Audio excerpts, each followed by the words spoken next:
Oui, PowerPoint? alors on peut partager. J'espère que tout le monde a fermé les micros. Voilà, sinon fermé et on va commencer avec le partage d'écran. Très bien. Alors, pendant que Yoav prépare son PowerPoint, on vous explique, on a donc pour faire cette présentation de Valiske, on s'est dit qu'on va faire une petite sélection de juste 4 pays que nous avons visités et on ne va pas vraiment vous présenter l'histoire des Juifs dans ces pays-là, mais on va vous raconter quelques anecdotes, des rencontres que nous avons vécues, soit avec une personne, soit avec une communauté. Donc, ce sont nos petites histoires à nous.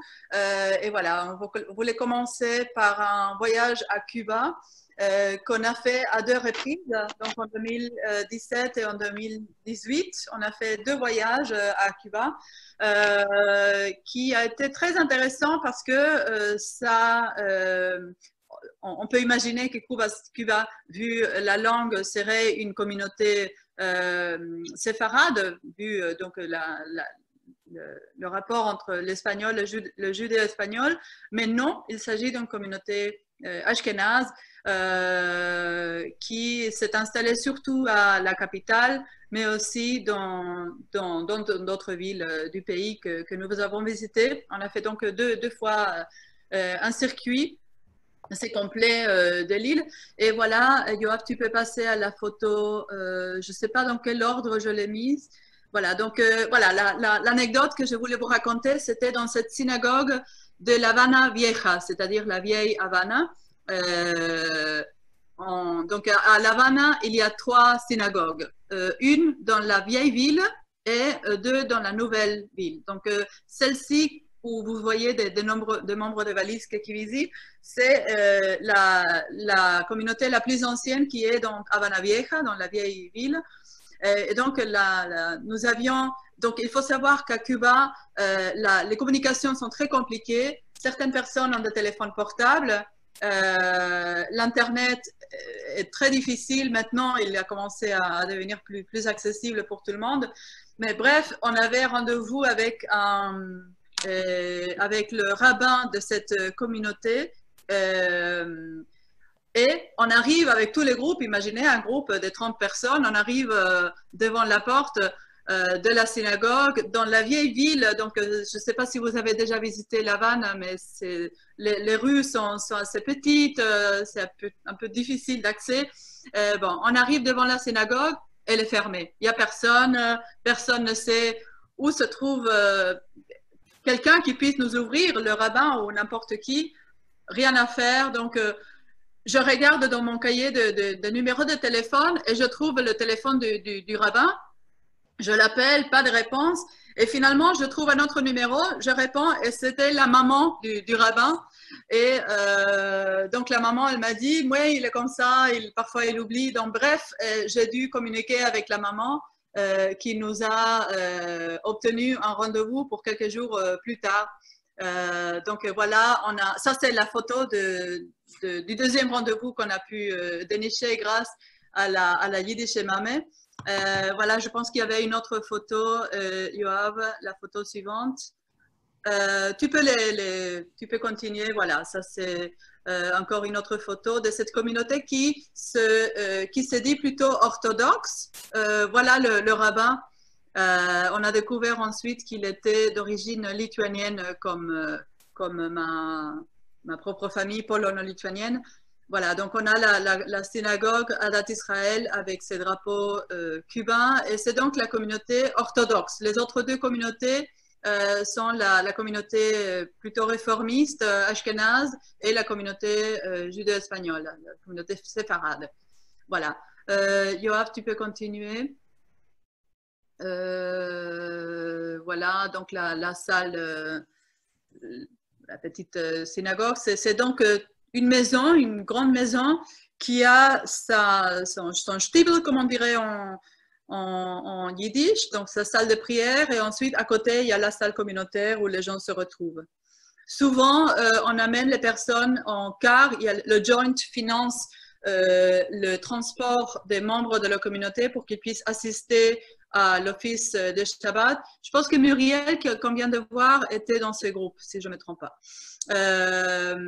Donc, il les amène en car et à la fin de l'office religieux, il y a un repas pour ces personnes et c'est un repas dont il compte en fait, on dirait même, on pourrait dire même que c'est une des raisons pour lesquelles ils assistent à ces offices, c'est que alors qu'ils n'ont pas vraiment de pratique religieuse, ils ont besoin de ces repas le vendredi soir et le samedi à midi. Alors pour des personnes qui connaissent mal Upe Valiske, il faut qu'on vous explique que Valiske, c'est pas seulement des visites des synagogues, mais on s'intéresse à toute la contribution juive à la société, la culture locale.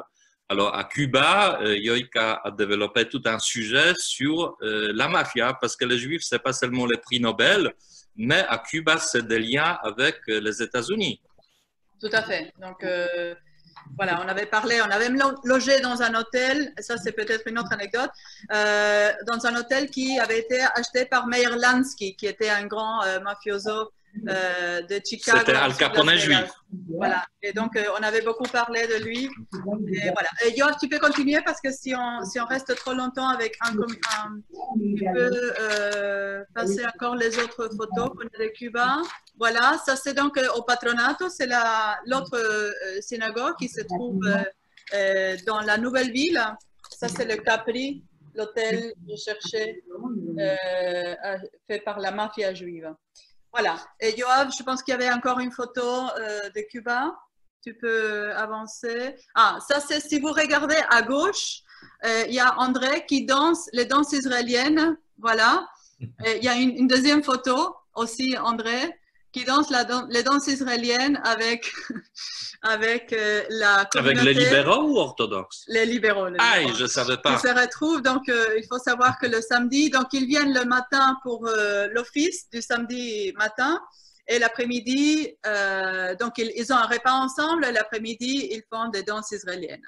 Voilà, donc c'est très beau pour moi de voir que cette communauté vit et retrouve la vie communautaire et même religieuse après des décennies d'interdiction de pratiques religieuses. Voilà, donc pour Cuba, on peut passer au... Yoika, avant qu'on quitte Cuba, et le membre de la communauté, c'est combien à peu près? Il y a combien de personnes? C'est difficile à dire parce que l'appartenance communautaire et religieuse est tellement faible qu'on ne sait pas exactement. Ça, c'est un chiffre que je vais chercher, mais dans une communauté normale, on pourrait dire qu'on peut le retrouver par l'appartenance au centre communautaire, mais à Cuba, c'est difficile. On estime qu'il y aurait plus ou moins 1000 juifs à Cuba. Le sujet est très stratégique et délicat, même par rapport à nous, n'est-ce pas? Pourquoi? Parce que les identités sont très multiples. Un phénomène cubain très local, par exemple, c'est un mouvement franc-maçonnique qui est absolument d'origine juive. Alors, vous voyez, dans chaque village, pratiquement, il y a des temples maçonniques qui ont été plus ou moins détruits par les communistes, qui ont toujours voulu mettre la main sur la franc-maçonnerie, mais c'est un phénomène très intéressant où l'identité marane passe véritablement à la fin du 19e siècle par le mouvement maçonnique. Très intéressant. Merci. Alors, on continue. Voilà, on va continuer et très brièvement, on va vous parler d'un... Tu peux, Yoav, montrer la photo. Donc, très brièvement, New York, c'est un voyage qu'on a fait plusieurs fois. La dernière fois, c'était l'année dernière en partenariat avec le Musée d'Histoire et du Judaïsme de Paris. Depuis 3 ans, n'est-ce pas? On organise des voyages en rapport avec les expositions... avec des expositions d'images. Donc, le voyage de l'année dernière était construit autour de la personne et la figure d'Elena Rubinstein, donc grande créatrice en cosmétique. Donc, on avait visité Boston, le centre yiddish de Amherst, le National Yiddish Book Center, et New York, où elle avait installé son grand salon. Mais cette photo qu'on regarde ici date de 2011. Alors, c'est un voyage qu'on avait organisé autour à l'époque de Sukkot, parce que on s'est dit que c'était intéressant de visiter surtout le Sukkot à Brooklyn. Je pense que vous avez tous vu probablement ce film peu orthodoxe. Comment ça s'appelle en français? Unorthodox. Unorthodox en anglais. Bon, je ne me souviens pas le titre en français. Yoav, tu te souviens? Non, non. Peu orthodoxe. Oui, bon, en tout cas, ce film donc sur une dame, une jeune femme chasside qui se trouve à Brooklyn et qui quitte donc ce monde chasside. Mais moi, j'avais organisé un voyage en 2011 à l'époque de Sukkot parce que c'était drôle de voir comment ces communautés chassides qui habitent souvent dans des appartements, comment ils font des Sukkot dans des appartements, dans des grands buildings. Mais ils sont chassides, ils sont comme nous sur la photo. Et voilà, donc on avait visité pendant le voyage les chassides de Brooklyn, mais aussi une soukha tout à fait laïque et yiddishiste à la maison d'une grande poétesse yiddish qui s'appelle Beile Scherter Gottesman, qui est là, Yoav, si tu peux la signaler, elle a un pull noir, blanc et brun à gauche de la photo, avec les cheveux blonds. Des voilà. lunettes, voilà. Oui, là, avec, voilà. En milieu, elle. voilà. Exactement. Donc, c'est une grande famille yiddishiste. Elle s'appelle, je répète, Beile Scherter Gottesman, une grande poétesse yiddish qui malheureusement nous a quittés déjà il y a quelques années. Et son fils, Itzik Gottesman, était le rédacteur en chef du journal yiddish Vorwärts, voilà, qu'on visitait aussi d'ailleurs avec le groupe. Et ils ont eu la gentillesse d'inviter notre groupe partager une table de soukha chez eux à la maison dans le Bronx. Donc, c'était intéressant de visiter un autre quartier que les touristes ne visitent pas quand ils visitent New York. Et nous voilà donc dans une soukha. Si vous observez les détails, elle est pleine d'humour avec des linges, voilà, des plaques d'immatriculation des voitures, des décorations rigolotes qui gardent un peu la tradition, mais aussi qui fait un petit clin d'œil à cette tradition avec une touche de modernité et énormément d'humour. Donc, on avait partagé la table et ensuite, on s'est assis tous dans le salon de Beidler Scherter-Gottesman et de son fils Itzik et on chantait des chansons yiddish. Il y avait aussi comme invité des chanteurs et chanteuses yiddish très connus qui habitent à New York. Donc, c'était un cadre très informel, très chaleureux, mais aussi qu'on a eu la chance de pouvoir partager ensemble. Il faut savoir que Beile est très connu sur New York, très suivi dans les milieux de musiciens klezmorim. Alors, vous avez de grands musiciens autour de cette table. Et c'est vrai, on a, par chance, et par notre chutzpah, et par surtout les carnets d'adresses, la possibilité de passer des moments incroyables avec des gens connus qui ont donné beaucoup au monde juif. Ou tout simplement au monde extérieur, au monde des nations. Je me souviens de notre soirée chez un grand écrivain turc, Mario Levi, à Istanbul. On était dans un restaurant où il y avait beaucoup de bruit. Il a dit, écoutez, venez chez moi. Et il y avait des personnes de 80 ans qui étaient assis par terre. On a rempli son salon. Et on a passé des moments, une soirée magnifique. On a beaucoup de souvenirs comme ça. Ceylon, par exemple, avec cette immense écrivaine, n'est-ce pas, la poétesse également. Alors voilà, partout, c'est une occasion de rencontrer des gens géniaux et parfois les personnes qui nous reçoivent sont tellement surpris par nos groupes, qui sont des groupes de passionnés, des gens qui posent des questions, des gens qui savent poser des questions, qu'on a souvent des portes grandes ouvertes. Est-ce qu'on peut passer aux autres voyages? Oui, donc le suivant, c'est l'Éthiopie. Il y a une seule photo. C'est pas grave, mais j'ai beaucoup d'anecdotes par rapport à l'Éthiopie. Il faut savoir que l'Éthiopie, qui est après l'Alsace, mon pays, deuxième pays d'adoption, je connais l'Éthiopie où je mangeais des tonnes de poussière en traversant le pays, surtout dans le nord, n'est-ce pas, qui est le nord juif. Et je voulais vous dire que chaque fois quand j'amène des groupes en Éthiopie, je demande aux gens d'apporter des vêtements usés, d'occasion. D'accord? Alors, tout simplement, la ligne que nous prenons offre des bagages, des soutes gratuits. Alors, je me suis dit, en perdant rien, en ne demandant pas d'argent, parce qu'on n'est pas une association caritative, pour des personnes qui souhaitent, on peut amener un sac à dos ou une valise pour voyager et une autre deuxième valise ou sac pour laisser les vêtements à la communauté juive de Gondar. Et figurez-vous, je fais un bilan pendant ces confinements, cette quarantaine, et j'arrive à 3000 kilos, à 3 tonnes de vêtements que j'amenais déjà à la communauté juive de Gondar.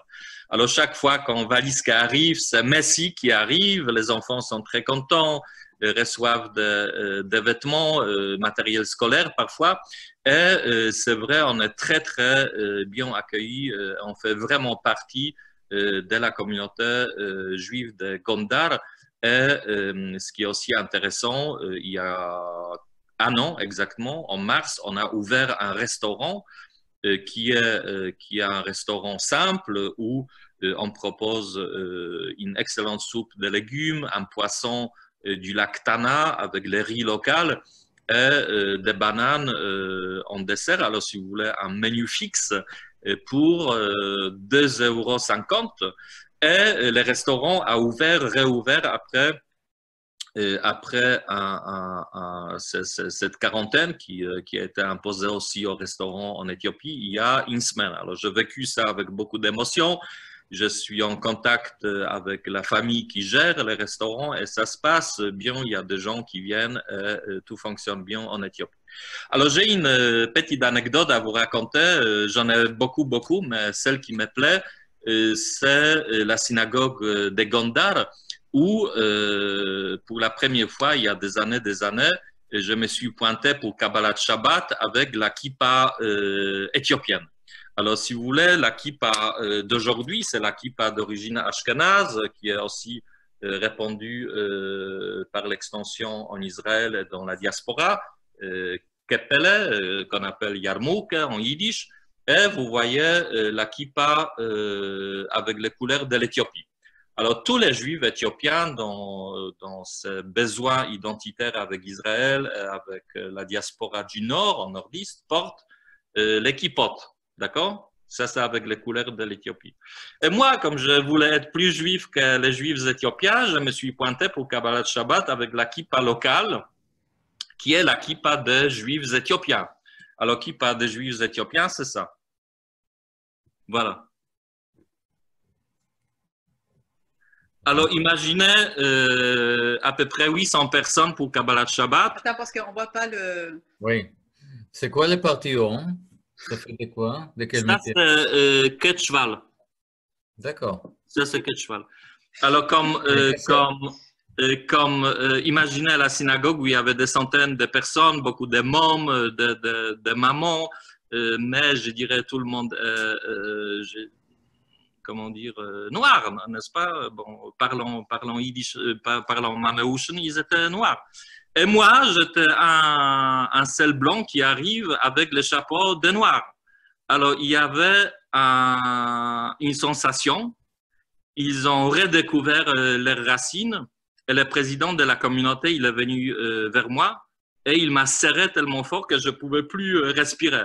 Alors j'ai dit, tu es content, n'est-ce pas? C'est Beta Israël, ça vient du Simien, c'est la kippa locale. Alors il a dit, mais tu sais pas ce que tu portes sur la tête. Alors je dis, mais je porte la kippa de Beta Israël. Alors il a dit, non, tu portes la couronne du roi Salomon. Alors en fait, ce chapeau, cette kippa éthiopienne, Attends, est la copie de la couronne du roi de Salomon que les Juifs, pendant des siècles jusqu'au XVIIe siècle, vers 1650, n'est-ce pas, en Europe, l'Alsace devient, une partie de l'Alsace devient française. À ce moment, les royaumes juifs du Simien tombent. L'État qui a duré depuis des siècles. Alors, si vous voulez, c'est quelque chose de très, très émouvant et c'est une anecdote que je garde dans la mémoire et dans le cœur, vraiment, c'est un geste d'acceptation. Ils m'ont vraiment accepté et depuis, on a vécu des moments formidables et je suis devenu un petit expert appuyé par de grands experts, notamment par Daniel Friedman, qui est un grand spécialiste sociologue de Juifs en Éthiopie et en Israël, leur intégration en Israël. Est-ce qu'on peut passer à d'autres voyages, Yoav? On a un dernier voyage qui est la Sicile. Attends, parce que j'ai mis... Comment je fais pour... Voilà. Est-ce que j'ai mis la mosaïque? Voilà. Donc, le dernier voyage dont on va parler, c'est un voyage en Sicile qu'on a visité plusieurs fois. On a fait probablement 5 voyages, n'est-ce pas? 6, 5. Quelque On chose y comme va à ça. titre privé aussi souvent. Oui. Et donc, bon, Sicile, l'île de Sicile a une forme de triangle, comme vous le savez. Et la surface d'Israël? Oui. Et donc, les deux grandes villes sont Palerme d'un côté et puis Catane de l'autre côté. Près de Catane se trouve Syracuse, où on retrouve ces très célèbres bains rituels du VIe siècle, qui est merveilleux, qui a été découvert par hasard lors des travaux d'une maison. Mais cette photo qu'on voit ici est dans l'ancien ghetto de Palerme, donc la capitale de la Sicile. C'est l'ancien ghetto qui a toujours les murs d'origine. Je voulais vous montrer la photo pour voir un peu le contexte. D'ailleurs, je ne sais pas si Sarah et Alain étaient dans ces groupes, les Ankerman. Yob, tu peux passer si tu veux à la photo suivante. Et voilà, ce que je voulais vous raconter, c'est que c'est la rencontre avec cette communauté de Palerme. Alors, il faut savoir que les Juifs de Palerme ont été chassés en même temps que les Juifs d'Espagne en 1492. Parce que la Sicile était espagnole à l'époque. Et c'est donc une île dépourvue des Juifs, sauf des Maranes s'ils sont restés dans l'île et dont on a peu d'informations. Et donc, la présence juive est vraiment très très faible, des communautés qui se reconstruisent avec énormément de difficultés, énormément de courage. Et la communauté la plus importante est donc celle de Palerme. Et là, cette photo se passe pendant notre deuxième voyage où on avait déjà tissé des liens d'amitié, c'est-à-dire moi avec la communauté. Et donc, il nous avait très gentiment invités à partager une table de soukha, encore une fois, soukha, à Palerme. Et c'est extrêmement émouvant pour nous parce que c'était une soukha dans un appartement d'une personne. Il faut savoir que cette communauté a, je ne sais pas, peut-être 15-20 personnes. Ils se retrouvent donc des juifs et aussi des philosémites, des personnes qui veulent savoir, qui s'attachent à cette religion et tradition par différentes raisons. Et voilà, donc ils avaient fait une soukha dans l'appartement d'une dame, dans sa cour. Chacun avait apporté des feuilles, des palmiers pour faire les murs de cette souka, une belle table avec des aliments traditionnels. C'était vraiment quelque chose de très, très touchant qu'ils avaient fait avec tout le cœur. Ça nous a permis aussi de voir un autre quartier de Palerme qui est pas touristique du tout. Donc, c'était intéressant de voir comment les gens vivent réellement. Et puis, Yoav, si tu veux bien passer je pense qu'il y a quelques photos après, je ne sais pas combien. Voilà, ça c'est pour vous montrer que cette même communauté m'a invitée à titre de chanteuse, donc pas en tant que valisque, mais en tant que chanteuse, chanter lors de la première, c'est-à-dire, je réexplique. Célébration. Oui, en fait, la synagogue de Palerme avait été remplacée par la cathédrale. C'est-à-dire, ils avaient construit une cathédrale sur l'ancienne synagogue, comme ça arrive très souvent. Et cette cathédrale, en 2016, avait décidé de rendre une aile de la cathédrale à cette communauté juive qui naissait, qui s'est battue pour exister. Renaître. Voilà, renaître. Et donc, pour fêter cette réception de cette ancienne synagogue, la communauté juive de Palerme et tout le consistoire israélite italien a décidé de faire de Palerme la ville maîtresse, la ville importante à la Journée européenne du patrimoine juif. Donc, un mouvement qui existe en toute Europe et qui, je pense, est né en Alsace, si je ne me trompe pas. En tout cas, Palerme était donc la ville vedette pour cette année-là. Et pour fêter l'occasion, ils ont organisé un concert dans cette salle qui est l'ancien tribunal de l'Inquisition à Palerme, d'accord, de l'Inquisition espagnole qui était installée à Palerme dans ces bâtiments. Et dans ces mêmes bâtiments, ils ont organisé un concert de musique juive dont j'ai eu le grand honneur de participer. Donc là, en tant que chanteuse.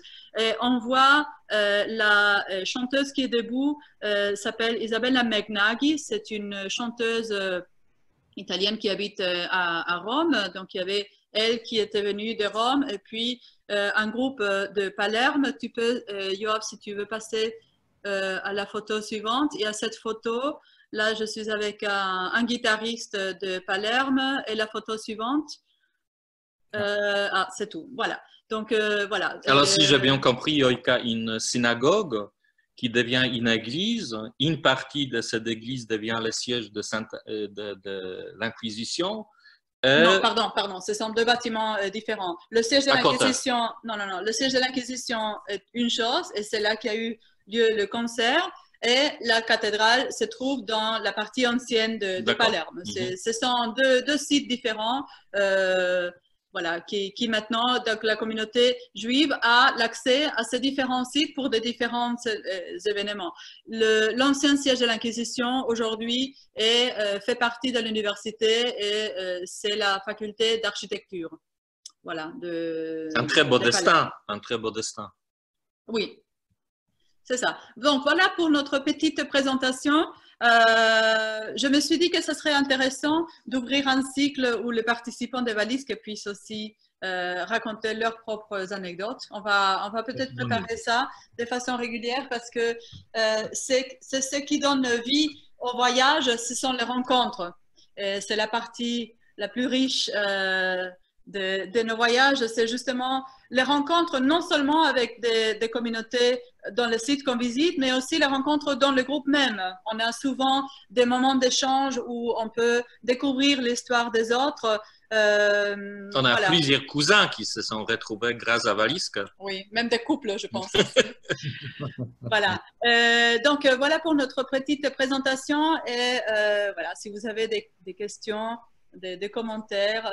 Surtout, je voulais remercier Yoav pour cette invitation qui nous fait très plaisir. Ça fait plaisir de te revoir aussi, Yoav. Ça fait un grand plaisir à moi. Et je sais que j'ai raté quelques minutes au début à cause d'Internet, mais je ne sais pas si vous avez parlé de vous-même, de toi et d'André. Alors moi, je vais commencer. Je suis avec Yoika parce qu'elle fait des gâteaux polonais. Voilà, c'est ça que je voulais attendre. Pour Shabbat dernier, elle a fait un gâteau au miel.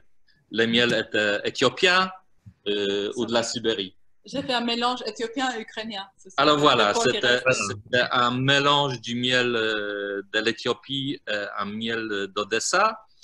Et elle fait ce gâteau pour Shabbos qui est excellent. Et on a reconstruit, comme souvent dans la vie juive, par la famille, un petit monde à nous, ici en Alsace. Alors virtuellement, on est en Alsace, n'est-ce pas? Mais jamais ici. On est pour la première fois ici en Alsace avec ce confinement, n'est-ce pas? Cette quarantaine.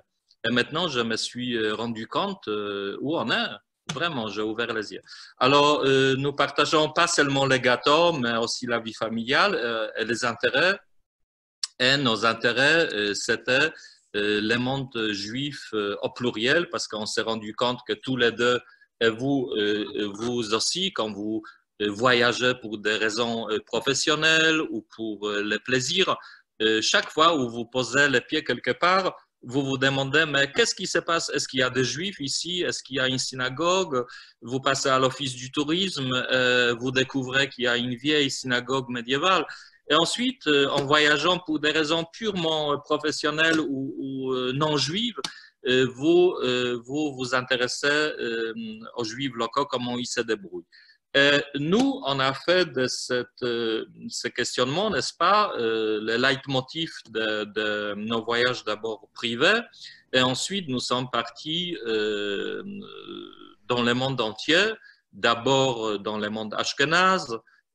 Tu étais aussi invité à Lemberg, à Lvov, en Galicie.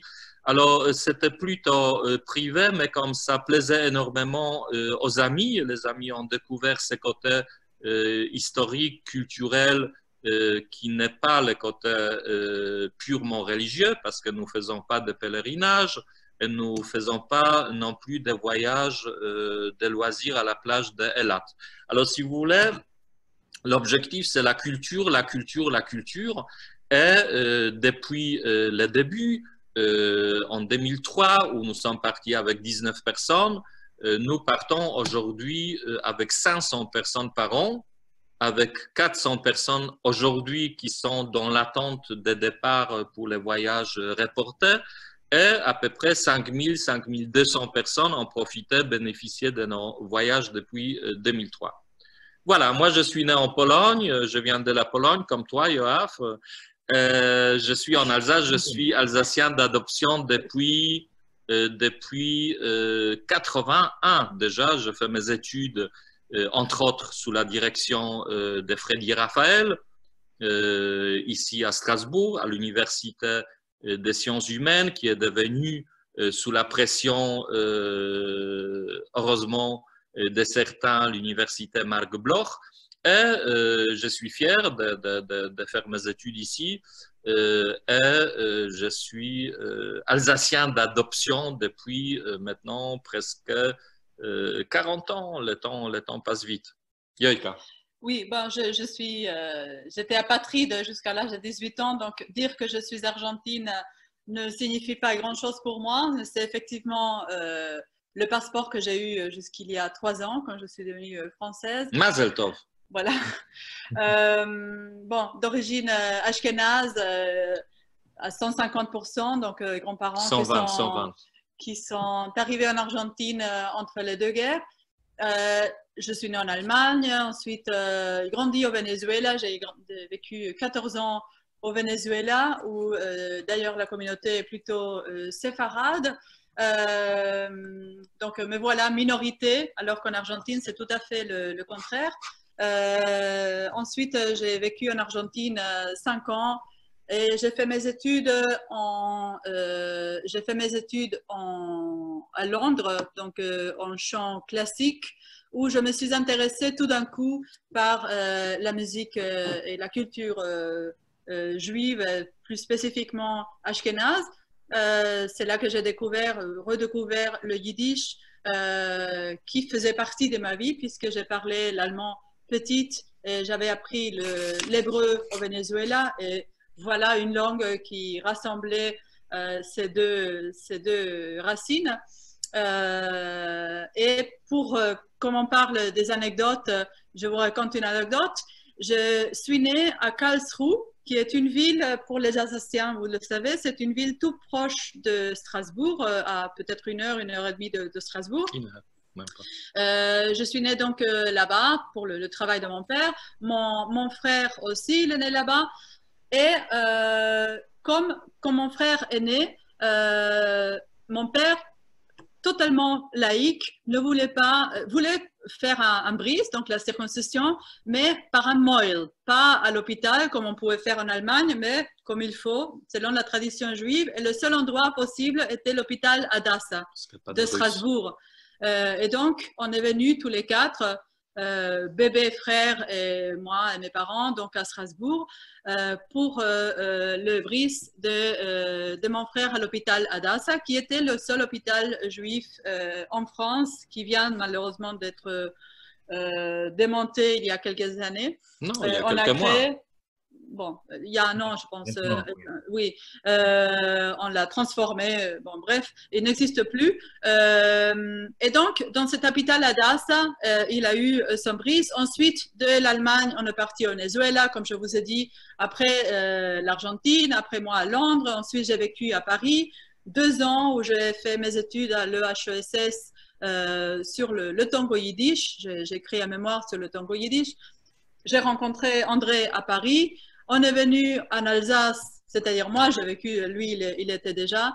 Et il se trouve que nos 2 filles sont nées dans cet hôpital Hadassah où mon petit frère a eu son bris. Donc voilà, une boucle qui se ferme. C'est peut-être une raison pour laquelle je me sens bien ici. Je sens bien mes racines en Alsace, une région d'adoption magnifique où je me sens tout à fait chez moi. Voilà. Alors, merci beaucoup à vous 2. Bon, il nous reste à peu près 10 minutes. On garde, je pense qu'il y a beaucoup de questions. Et voilà. Et si quelqu'un veut poser une question, vous pouvez soit faire un signe, soit allumer votre... Oui, Françoise. Oui, j'aurais bien aimé que Loïka nous raconte aussi un petit peu des voyages en Argentine. Oui, alors, notre premier voyage en Argentine a eu lieu en 2007. C'était le 4e voyage de Valisque, si on considère qu'elle était née en 2003 par André. C'était le premier voyage qu'on organisait ensemble et on l'avait organisé à la demande de plusieurs organisations juives laïques de Paris qui voulaient rencontrer d'autres communautés juives laïques en Argentine. Donc, il y avait tant de demandes qu'on a dû créer 2 groupes pour rencontrer surtout des communautés à Buenos Aires et aussi dans les colonies agricoles juives où tu, Françoise, as pu visiter aussi avec nous. On est allé il y a 2-3 ans ensemble visiter ces sites très, très intéressants et très émouvants de l'histoire juive dans la campagne. C'est une longue histoire, donc on ne va pas développer ici parce que ça mériterait un zoom à lui.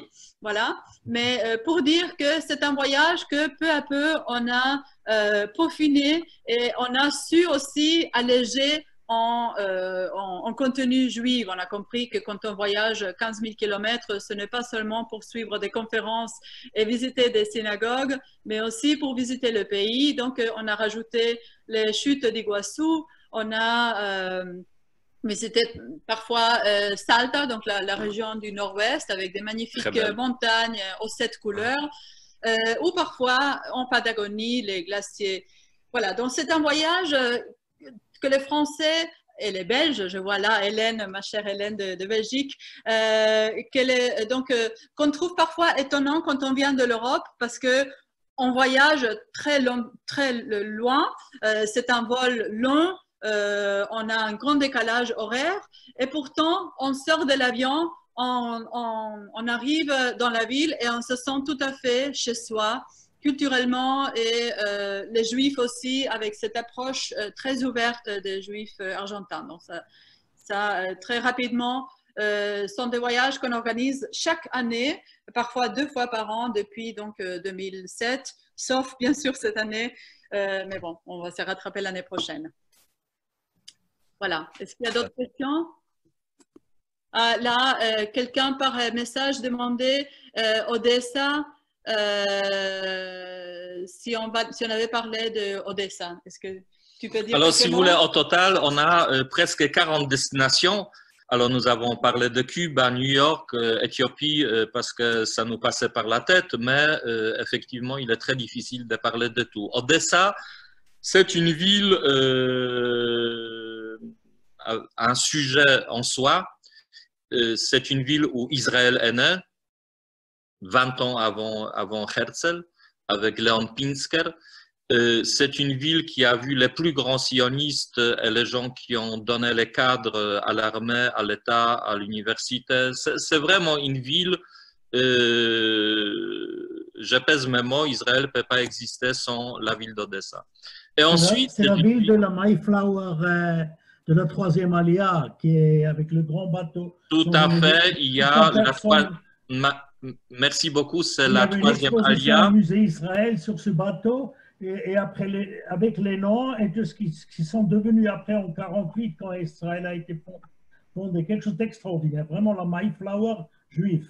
C'est une ville aussi de la littérature juive des trois langues. Il y a des grands écrivains de la langue russe qui étaient juifs. Il y en a en yiddish, Sholem Aleichem, Moicher Sforim, et ensuite en hébreu avec la référence d'Odessa qui est Chaim Bialik, mais il y a beaucoup d'autres écrivains qui écrivaient en ivrite.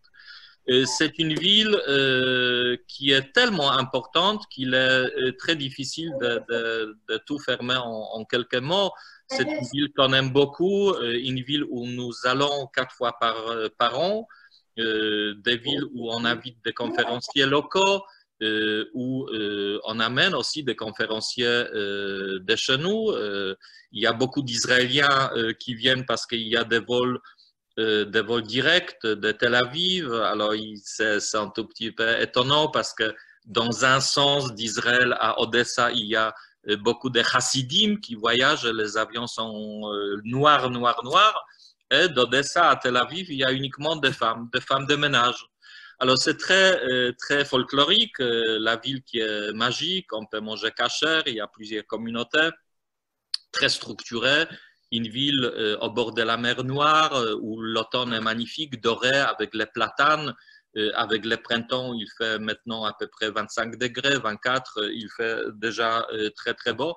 Bref, une ville qui nous inspire et je travaille actuellement sur un guide juif de la ville d'Odessa pour rendre hommage à tous ces juifs culturels.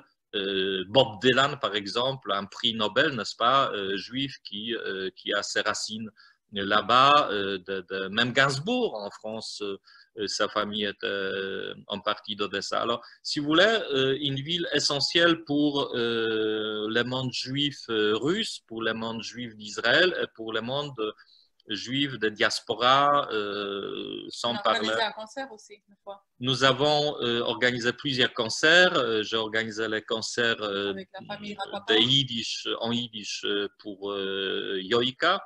Sa famille est venue de l'Argentine parce qu'en partie, il voulait être sur les traces de leur histoire, écouter Yoika.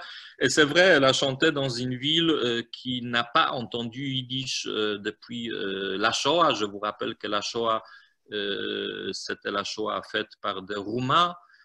Et on a organisé des concerts où la salle craquait, était pleine en yiddish. C'était quelque chose de formidable. Et ensuite, une belle aventure.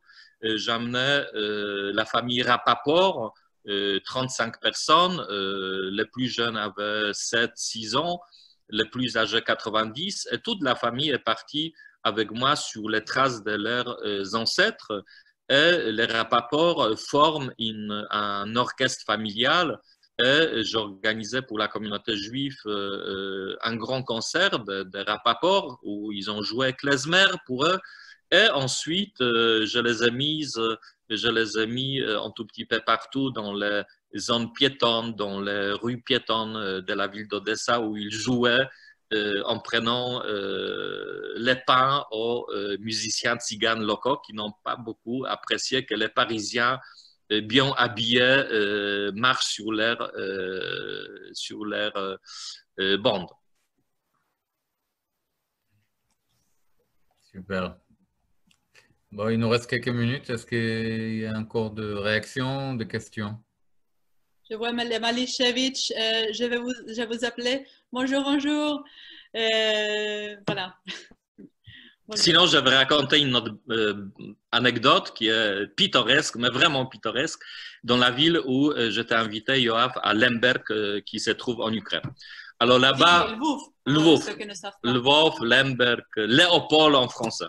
Alors, j'ai une ville magique qui avait en 39 120 000 juifs et avec tous les réfugiés venus de la Pologne, presque 200 000 après septembre 32. Alors, si vous voulez, on rentre d'un tour du Piémont des Carpates où on a visité toute une série de villages juifs. Il fait très chaud.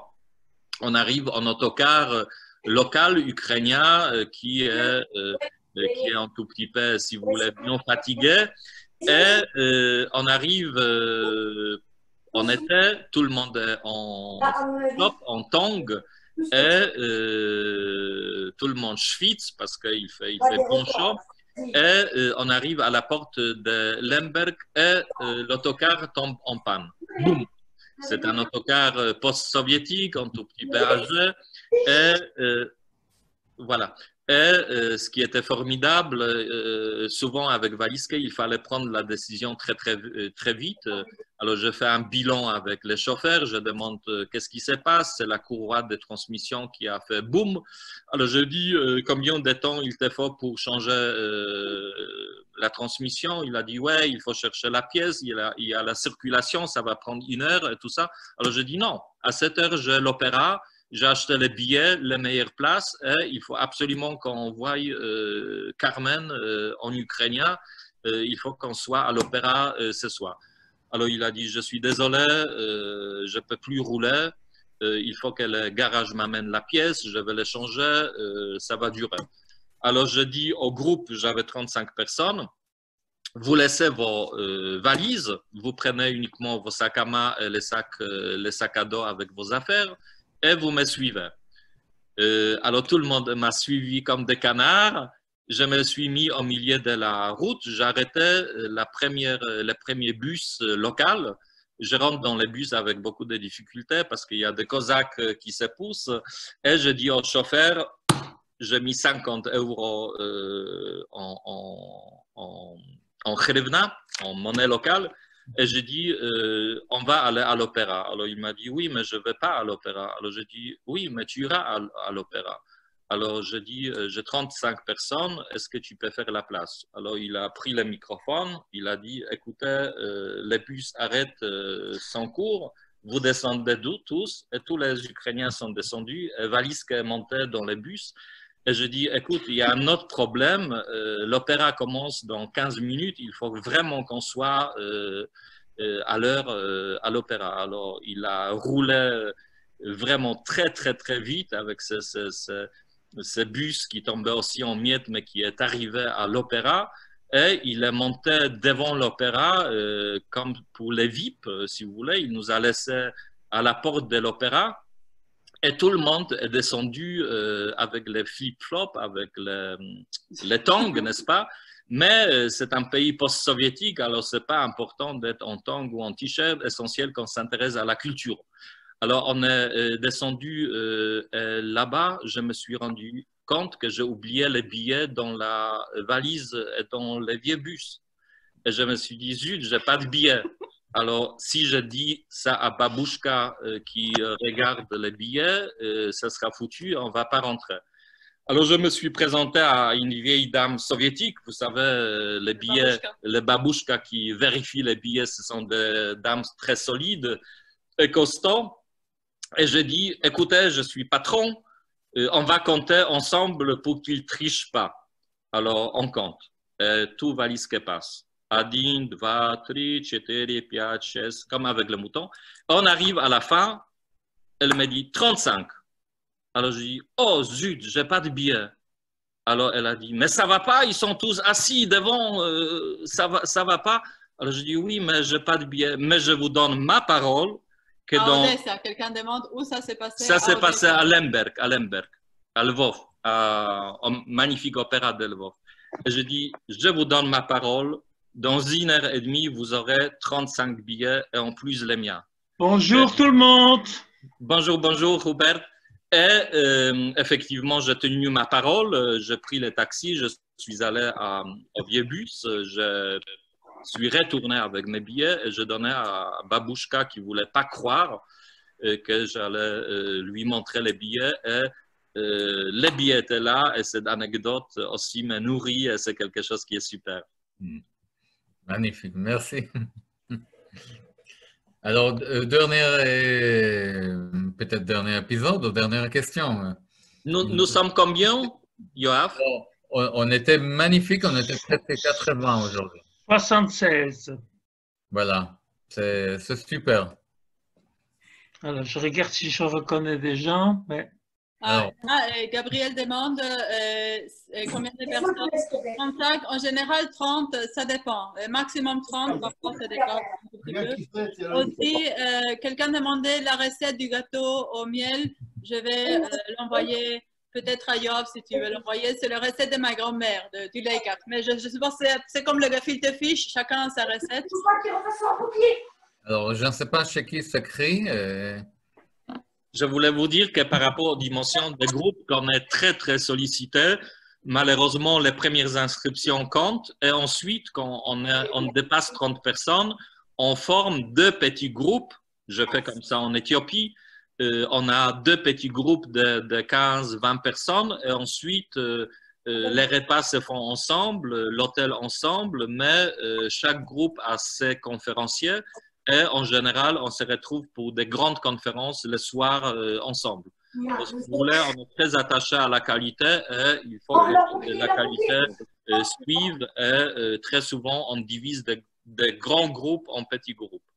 Mais c'est vrai, on est très sollicité. Il faut savoir qu'il y a beaucoup d'agences de voyage juives, mais nous sommes celle qui est une association culturelle qui est équipée d'une licence de voyage avec toutes les adhésions internationales obligatoires, avec les garanties, les assurances. Et c'est vrai, c'est pas, on n'a pas il y a une concurrence, c'est l'Université hébraïque de Jérusalem qui fait des voyages en hybride et en anglais, des voyages qui sont semblables, qui sont des séjours d'études culturels juifs, mais qui font appel aux enseignants de l'université.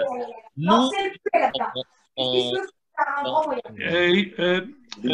André, il y a quelqu'un à qui il faut couper le micro. Mais malheureusement, comme on est 80, c'est très difficile de couper. Mais Yoav, toi, tu peux couper à tout le monde. Et Alors, je coupe à tout le monde. Oui, on peut couper à tout le monde parce qu'on ne t'entend pas. Oui, je coupe, mais il y a quelqu'un qui s'allume tout le temps le micro après moi. Voilà, alors... je ne sais pas si quelqu'un veut réagir, mais il faut attendre qu'André va terminer. Alors, je termine très rapidement. Nous, on est les seuls à pas seulement amener notre know-how, notre savoir-faire depuis la France, mais aussi on valorise les savants, les chercheurs locaux. D'accord? Alors, en fait, Valiske, c'est un mélange 50-50 où on amène des gens connus depuis la France, mais aussi on donne la parole aux locaux. Et c'est très, très important pour l'identité, pour toucher les mondes réels, pas seulement les mondes virtuels de la Sorbonne, d'un discours universitaire. Alors, il est très important. L'Université de Jérusalem, malheureusement, amène uniquement des enseignants de Jérusalem. Comme une autre anecdote, je peux vous dire qu'ils se sont fortement inspirés, on peut appeler ça comme ça, de notre programme de Valiske en Azerbaïdjan. Alors peut-être ça peut vous donner une information comme quoi on est reconnu. Voilà. Tu avais un message par rapport au dernier voyage.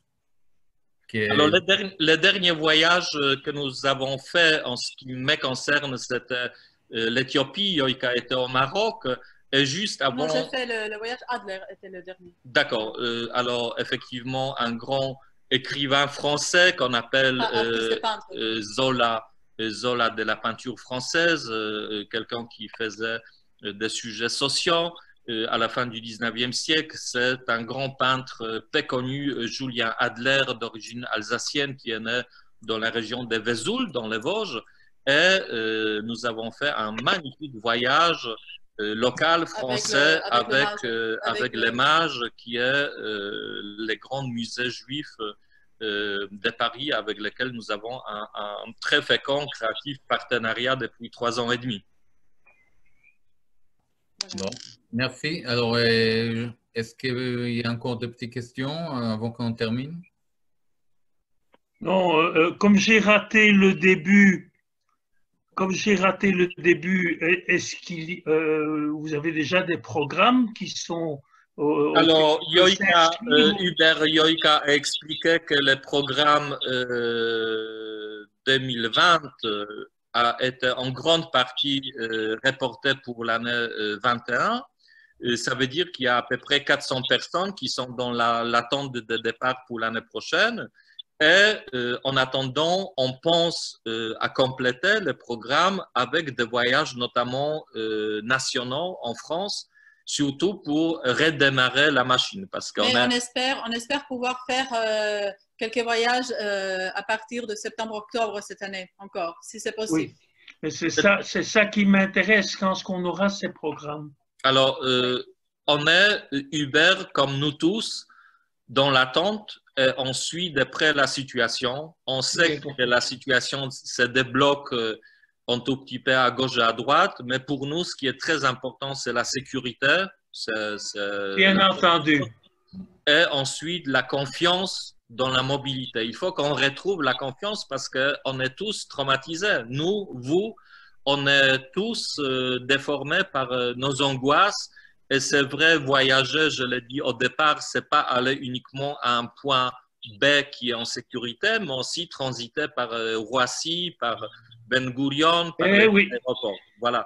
Alors, on suit d'après la situation. Dès que c'est possible, on reprend, probablement avec des voyages nationaux en France, et ensuite, on va partir plus loin. Mais il faut faire attention. Par exemple, j'ai un grand groupe pour Birobidjan, qui était Israël de la Sibérie, fondé quand même 15 ans avant Israël. Et Birobidjan n'est pas du tout touché, malgré sa position avec la Chine. Par rapport à la Chine, ils ont la frontière commune très longue avec la République populaire de la Chine. Mais le problème, c'est Moscou qui est infecté. Moscou, c'est la vraie catastrophe. Franchement, ne mettez pas les pieds à Moscou aujourd'hui. Et il est impossible d'aller au Birobidjan sans passer par Moscou. D'accord. Bon, merci. Et on doit terminer. On pourrait continuer, je pense, encore quelques heures comme chaque fois. Parce qu'on va voyager. On a Paul ici, grand ami de Valisk, secrétaire depuis plusieurs années, représentant de Valisk à Paris. Ambassadeur. Voilà. Alors, je vous dis un grand merci et restons en contact. Gabriel, alors, il y a un tout petit... Excusez-moi. Salut. Non? Oui. Je demande la parole. Oui, Paul. Oui. Alors, je suis rentré tard dans la réunion parce que, à cause de l'astreinte, je suis devenu plein emploi, donc je garde mes petits-enfants. Et les petits-enfants, eh bien, ils sont partis à dormir à 2 heures. Donc, je n'ai pas pu venir à l'heure à la réunion. Voilà. La deuxième chose, c'est j'aimerais bien, lors des prochains Zooms, qu'on soit averti un peu plus tôt pour qu'on fasse comme un carnet de rendez-vous pour venir à notre réunion ensemble. Tout à fait. On prend au sérieux la remarque de Paul et on va vous tenir au courant. La prochaine rencontre de Valisk va concerner Odessa. Nous allons inviter Ariane Ben-David, la traductrice de Chaim Bialik. On va inviter Boris Tcherny, un grand spécialiste d'Odessa juif, et on vous propose des conférences qui vont se situer à peu près dans 2 semaines. Et déjà, demain ou après-demain, je vous envoie l'annonce avec l'invitation pour ces conférences. La destination ensuite, c'est l'Éthiopie. Et encore une fois, un grand merci. Yoav, je ne sais pas si tu veux conclure, mais juste pour dire que ça nous fait très plaisir d'avoir ce plateau au consistoire de Strasbourg. Une pensée aux membres de la communauté juive de Strasbourg qui ont été très touchés. Donc, on pense à tous. Un grand merci. Ça nous fait plaisir de retrouver tous, de retrouver aussi nos amis du consistoire. Merci beaucoup. C'était magnifique comme chaque fois. Alors, j'aimerais juste vous partager un écran avant de partir. Alors, mercredi à 14 h, on va regarder un tout petit film qui s'appelle Kaddish pour un prof. C'est un magnifique projet. Le film a été projeté déjà au consistoire, à la communauté, mais un peu partout. Et voilà, on va en discuter avec la prof qui a réalisé avec les élèves le film. Alors, mercredi, comme chaque semaine, on va continuer. Lundi, mercredi et vendredi à 14 h. Yoika, André, merci énormément. Merci beaucoup. Et bon courage à tout le monde. Merci à vous. Yoav, je me permets, merci, c'est-à-dire demain à 16 h avec Salomon Malka. Si tu peux répéter, Gabriel? Si je peux me permettre, donc demain, rendez-vous Zoom à 16 h. Oui. Avec le journaliste et écrivain Salomon Malka. Alors, tout le monde, venez demain. Voilà. Mais sur quel numéro? Est-ce que Gabriel, tu peux donner le numéro du café? Oui, tout de suite, je vous le mets à tout le monde. De mémoire, c'est numéro 836 924, non, 836 924 714. 714, oui. À quelle heure? À 16 h, 4 h. À 16 h. Demain? Demain à 16 h avec Salomon Malka. Les numéros, est-ce que tu peux répéter? Notez peut-être par SMS, là, par message le numéro à tout le monde. Oui, alors demain à 16 h, alors, je vous le fais tout de suite. Yoav, tu vérifies que je ne dise pas de bêtises, mais c'est ça. Oui, Yoav, on ne se connaît pas, mais sois gentil de prendre toutes mes coordonnées. Comme ça, je suis au courant de tout. Tu as quoi? Tu veux quoi? Mon email? Alors, on va faire à l'envers. Je vous donne mon mail et les personnes qui aimeraient garder contact, avec plaisir. Tu peux le mettre. 836. Tu me donnes ton mail, s'il te plaît? Oui, je envoie par message. Où est-ce que je suis là? Voilà. Gabriel 836 924 714. Tu vas vous retrouver là. 924 714. Attends, j'avais la note. Rossano. Encore une fois, remets-moi Yoav, s'il te plaît. Alors, c'est y.rossano, R-O-2-S-A-N-O. Oui. @cibr.fr. cibr.fr. C'est ça? Là, tu as vu, on voit l'ICA. Merci. Merci à vous tous. Juste à demain. Une demande, si pour les Zooms de Valiske, c'est vrai que jusqu'à maintenant, on a organisé des Zooms pour quelques Zooms pour des groupes, uniquement pour les membres du groupe. Mais on s'est dit avec André qu'on pourrait les ouvrir à tout le monde parce que, bien sûr, déjà, ça vous fait voyager et ça vous intéresse. Et aussi, certains, c'est-à-dire, il y a des destinations dont certains d'entre vous ont déjà visité avec nous ou seuls. Voilà, donc ça peut compléter votre expérience. Donc, on va vous informer par newsletter. Si vous ne recevez pas la newsletter de Valiske, envoyez-nous un mot parce que ça sera notre moyen de communication des séances Zoom. Email, c'est info@valiske.com et on vous envoie cet email par messagerie par Zoom. Et peut-être la dernière anecdote, ou plutôt blague, est-ce que vous savez quelle est la différence entre les juifs et non-juifs? Non. Alors, les non-juifs, ils disent au revoir et ils coupent Zoom, et les juifs continuent à poser des questions. Excellent. Bravo. Ok. Au revoir tout le monde. Au revoir, au revoir. Nous, on va rester quelques minutes pour, Au revoir. dire au revoir à Yoav. Alors, voilà, on vous laisse partir. Oh, Yoav, si tu as besoin de couper, tu... Bon, tu viens dire au revoir? Non. Non. Non.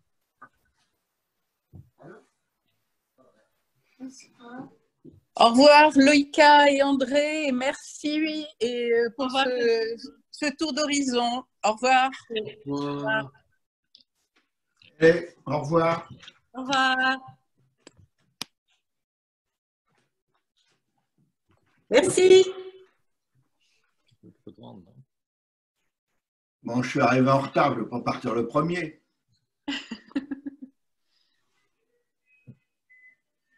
Tu viens dire au revoir? Yoav, ton image est figée. Je ne sais pas si tu... Tu entends? est là. Ah, parce qu'il avait... En fait, son Internet ne fonctionnait pas. Bon, merci à tous. Et bonne semaine. À bientôt. À très bientôt.